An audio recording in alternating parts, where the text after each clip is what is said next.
che è qua seduta e che è l'onorevole Salis, non cito il partito, che ha messo.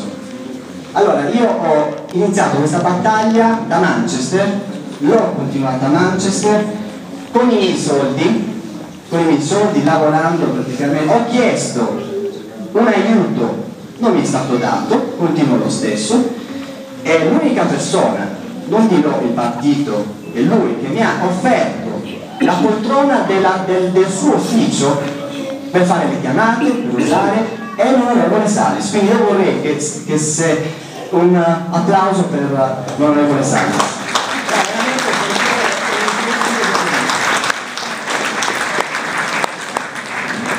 Io sono al suo posto. E poi vorrei finire con una cosa.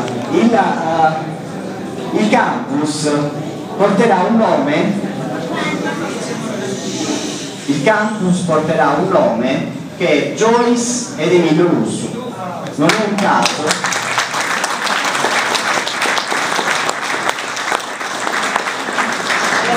Volete per la mia parziale delle opportunità, ma cioè perché qua c'è stato un grande combattente, un grande personaggio che riposa qua vicino, e quando verrà l'AC, tra l'altro ve lo dico, andremo e faremo una festa dove vogliamo che tutti i combattenti, i primi che hanno aderito al Partito Sardo d'Azione, perché ricordo che è il fondatore del Partito Sardo d'Azione, ricordino con dei documenti, con delle testimonianze questo grande uomo, e ce l'abbiamo qua, è uno di noi.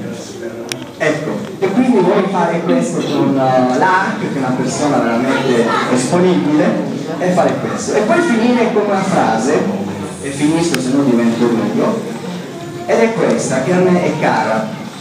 Ci si salva e si va avanti se si agisce insieme e non solo uno per uno. Chi l'ha detto questo è Enrico Berlinguer. A